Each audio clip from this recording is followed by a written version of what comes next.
Yakobus 5 ayat 13 sampai 15. Ya, sudah ketemu? Kita baca sama-sama. 1, 2, 3. Kalau ada seorang di antara kamu yang menderita, baiklah ia berdoa. Kalau ada seorang yang bergembira, baiklah ia bernyanyi. Kalau ada seorang di antara kamu yang sakit, baiklah ia memanggil para penatua jemaat, supaya mereka mendoakan dia serta mengolesnya dengan minyak dalam nama Tuhan. Dan doa yang lahir dari iman akan menyelamatkan orang sakit itu, dan Tuhan akan menyembuhkan dia. Dan jika ia telah berbuat dosa, maka dosanya itu akan diampuni. Ya, jadi pada pagi hari ini saya memberi tema kekuatan doa. Ya, kekuatan doa. Yang saya katakan tadi, doa itu adalah nyawa. Ya, dikatakan jawaban doa itu ya hanya sejauh hubungan kita dengan Tuhan. Ya, kalau kita mau mengalami mujizat Tuhan, ya doa. Ya, tanpa doa ya, tidak ada sesuatu yang akan terjadi. Gitu ya. Ingat, tanpa doa tidak ada sesuatu yang akan terjadi. Oke, perhatikan di sini ya. Tanpa doa tidak ada sesuatu yang terjadi. Tidak ada sesuatu yang akan terjadi tanpa ya. Tidak ada sesuatu yang terjadi tanpa doa. Oraet artinya berdoa dan kenapa enggak dibalik bekerja dan berdoa?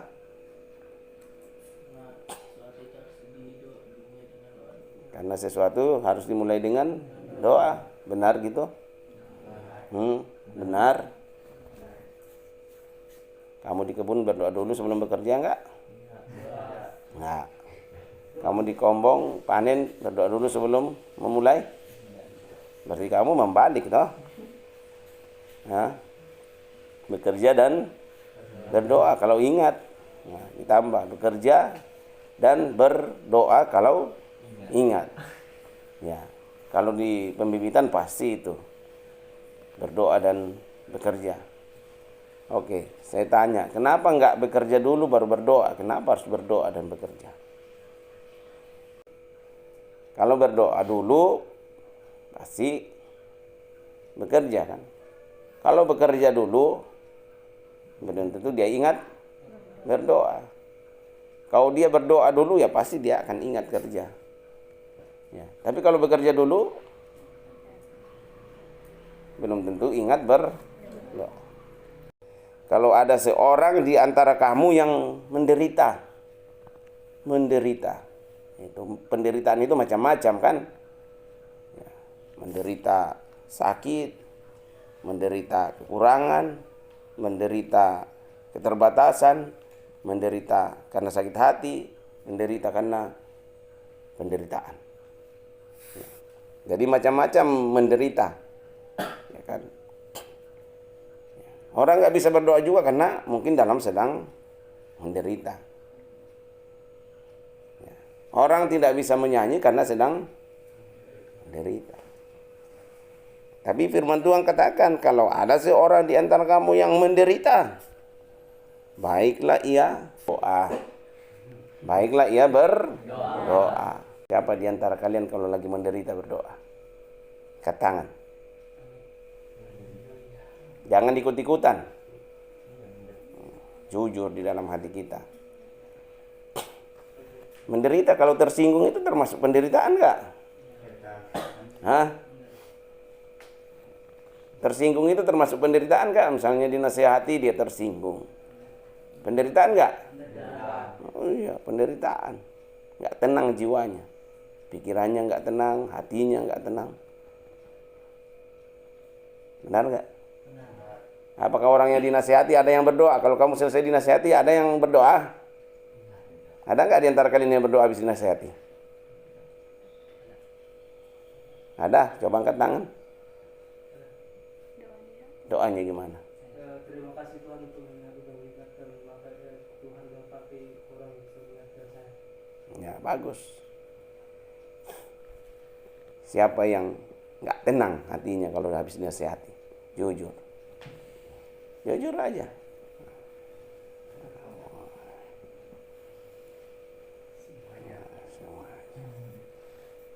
Berarti rata-rata menderita.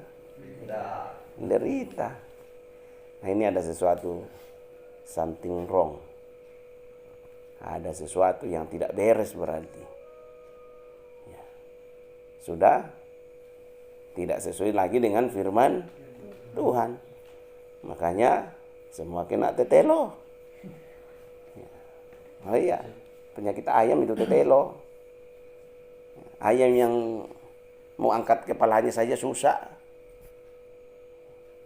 Itu tetelo. Hanya berapa hari matilah ayamnya. Untung ayamnya masih bisa dimakan. Ya. Jadi ada sesuatu yang tidak beres. Nah, ini harus dibereskan karena tidak sesuai lagi dengan firman Tuhan.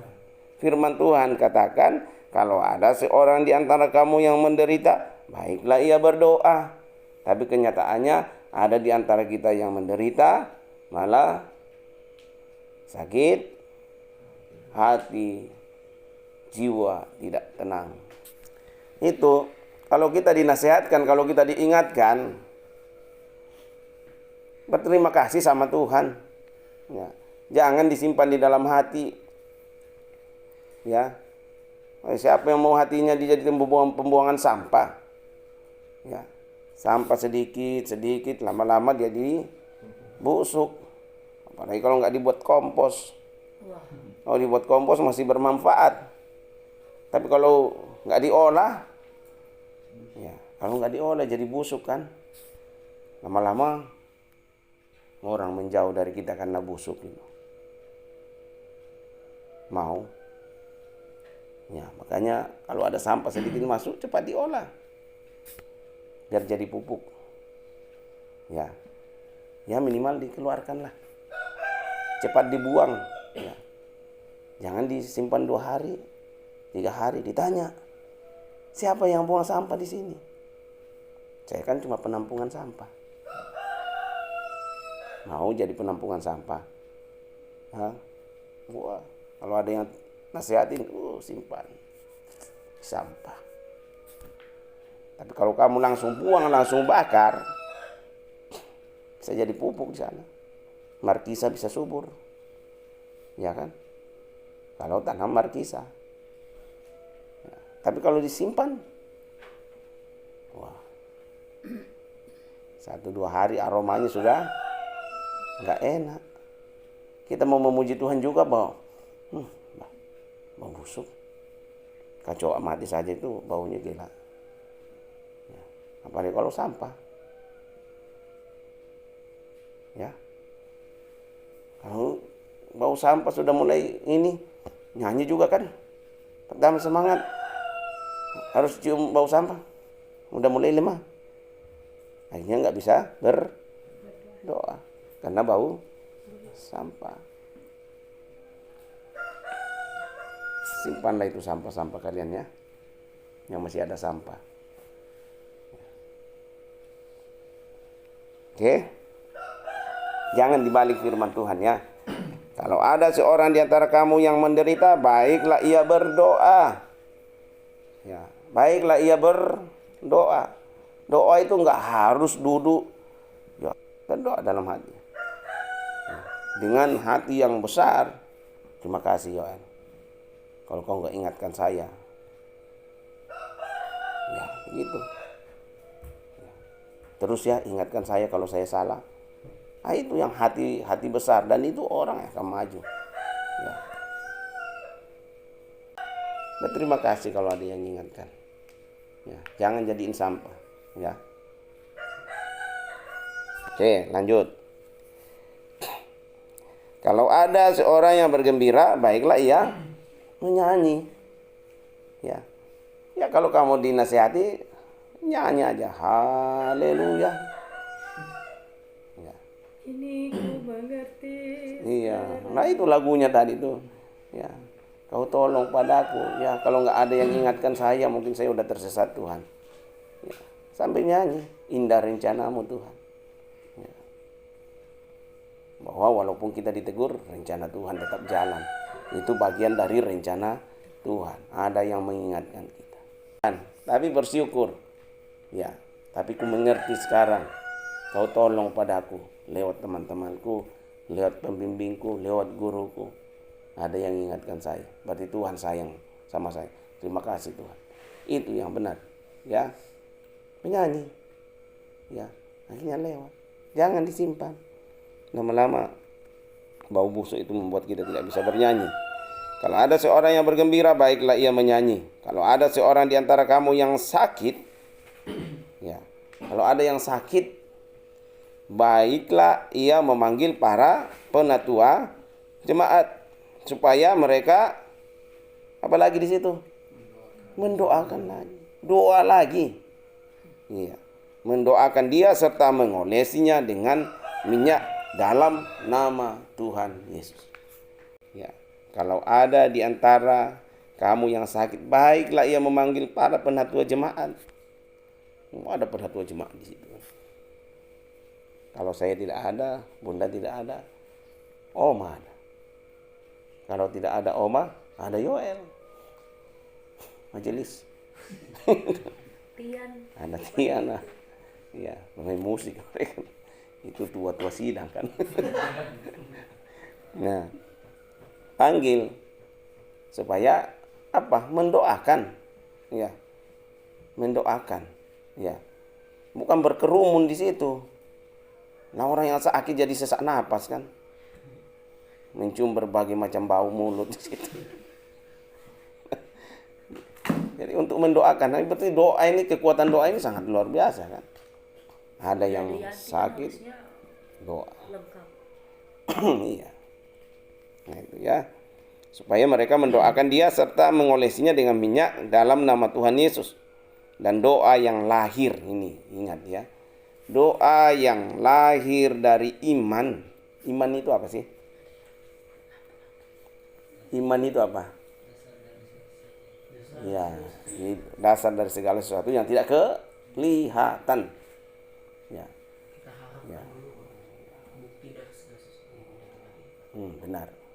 Bukti dari segala sesuatu yang kita tidak lihat. Walaupun temamu kelepar-kelepar karena kerasukan misalnya, tapi kamu percaya dia sembuh di dalam nama Tuhan Yesus, dia sembuh. Walaupun kamu tidak lihat, tapi kamu amini dia sudah sembuh. Itu iman. Kamu mendoakan dalam iman. Kamu berdoa, Tuhan, saya akan juara. Itu imanmu, juara kelas. Dari iman itu muncul pengharapan kan. Muncul semangat, saya mau belajar. Ya. Jangan doa tapi nggak ada iman. Doa hanya rutinitas, nggak ada hasilnya. Tapi doa yang berangkat dari iman itulah doa yang akan ada hasilnya. Ya. Kamu punya pengharapan. Ya, saya harus belajar sungguh-sungguh. Sehingga kamu manfaatkan waktu. Time is money. Ya. Uang, waktu adalah uang. Waktu itu berharga. Iman tanpa perbuatan adalah mati. Ya, harus ada tindakannya. Ya, kembali. Doa yang lahir dari iman akan menyelamatkan orang sakit itu. Kamu imani bahwa apa yang saya doakan, dia akan sembuh. Semua orang yang mengaku Yesus sebagai Tuhan dan Juru Selamatnya punya karunia itu. Ya. Dan doa yang lahir dari iman akan menyelamatkan orang sakit itu dan Tuhan akan membangunkan dia. Ya, orang yang sakit dibangunkan, sembuhkan. Dan jika ia telah berbuat dosa, maka dosanya itu akan diampuni. Coba itu. Ya, kalau kamu doakan orang, suruh mengaku dosa dulu. Dosamu apa? Apa yang membuat kamu seperti ini? Ayo kita doa ya. Kamu percaya Tuhan, Tuhan menyembuhkan kamu, dan Tuhan akan mengampuni dosamu. berangkat dari iman kamu. Siapa saja bisa mendoakan orang. Ya. Yang penting tadi doa yang berangkat dari iman. Ya. Nah, jadi kita ini disiapkan bukan untuk sesuatu yang biasa-biasa. Sesuatu yang luar biasa yang Tuhan siapkan bagi kita. Tuntutan Tuhan itu tinggi buat orang yang mengikut Dia. Ya, makanya berani pikul salib. Menyangkal diri. Ya. Kita bukan Kristen abal-abal. Bukan Kristen KTP. Ya. Tapi Kristen yang akan membawa jiwa. Membawa orang-orang datang kepada Kristus. Ya. Yang saya katakan tadi hari Minggu kemarin, kamu atau kita semua nanti sampai di surga nggak akan ditanya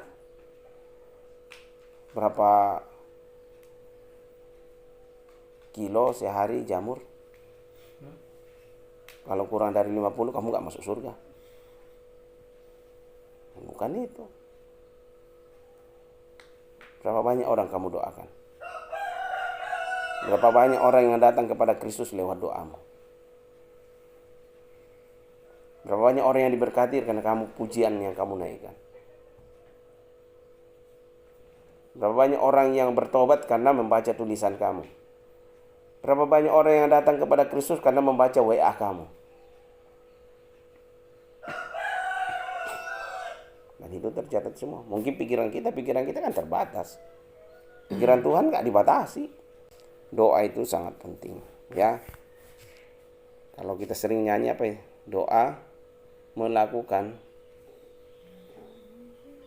yang tak mungkin bagiku jadi mungkin. Bagi Tuhan tidak ada yang mustahil.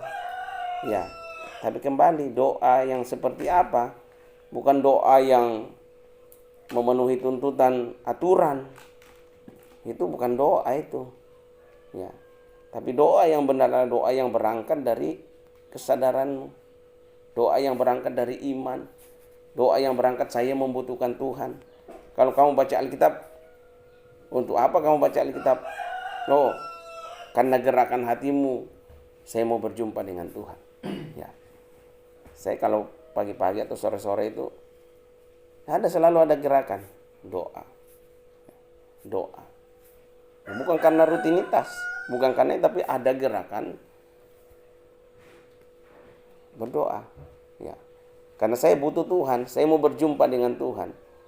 Saya menyadari tanpa Tuhan ngurus sebanyak gini, tanpa Tuhan wah mati kita. Gitu kan. Hanya saya bersyukur aja. Ya kadang secara manusia di bawah tekanan juga. Tapi akhirnya kembali kepada Tuhan. Ya udah, kehendakmu Tuhan, jadilah. Ya satu kata aja, bersyukur sama Tuhan. Terima kasih Tuhan untuk kepercayaan yang Kau berikan kepada aku. Mungkin kadang saya rasa tidak mampu, tapi kembali ke ingat Tuhan. Akhirnya ya beres satu-satu, selesai satu-satu. Oh ya, luar biasa. Dan kekuatan itu hanya lewat doa. Ya, tanpa kita doa nggak ada kekuatan. Ya, tanpa kita doa nggak ada kekuatan. Pengendalian diri itu hanya ketika kita berdoa. Orang mau singgung kita, orang mau jelekin kita, kembali ke hati. Kalau firman sudah melekat di hati kita, Tuhan yang akan bukakan jalan. Ya, bahwa semua ini bukan punya kita. Ya, hidup ini bukan punya kita. Hanya anugerah. Kalau kita tahu hidup ini anugerah, kita akan sungguh-sungguh. Ya. Orang yang tidak sungguh-sungguh itu orang yang tahu anugerah. Ya, dia perlu belajar lagi namanya anugerah Tuhan. Anugerah itu memang memberi cuma-cuma. Ya. Tapi bukan karena cuma-cuma kita anggap sepele, bukan kita anggap murahan. Ya. Tapi anugerah itu harus kamu syukur. Ya. Itu penting sekali. Ya, jadi saya bilang kalau orang sudah rasakan bahwa dia ada karena Tuhan, dia akan sungguh-sungguh cari Tuhan. Ya, saya ulang. Ya, orang yang merasakan bahwa dia ada hanya karena anugerah Tuhan, dia akan sungguh-sungguh cari Tuhan. Ya, Tapi kalau orang yang belum merasakan itu, dia hanya menjadi orang yang ikut-ikutan, dan dia tidak akan pernah merasakan kasih karunia Tuhan. Dan kalau dia tidak merasakan kasih karunia Tuhan, berarti dia hubungannya dengan Tuhan nggak baik. Ya, itu sederhananya. Jadi doa kita ada di tempat ini malam, pagi, siang, malam, bukan karena aturan. Ya, memang di satu sisi aturan yang bisa menolong kita, tapi yang paling utama itu berangkat dari dalam. Ya, kalau semua terpaksa, kamu terpaksa bangun untuk doa, ya suasananya juga nggak baik. Tapi kalau berangkat dari saya butuh Tuhan, sepanjang hari ini saya tidak tahu apa yang akan terjadi, makanya saya membutuhkan Tuhan, saya memulai bersama dengan Tuhan, pasti hasilnya akan baik. Ya, hati juga akan sejahtera. Semua kalau dimulai dengan Tuhan, semua akan sejahtera. Ya. Oke, saya kira itu ya. Jadi kekuatan doa itu sangat penting. Oke, terima kasih. Tuhan memberkati kita.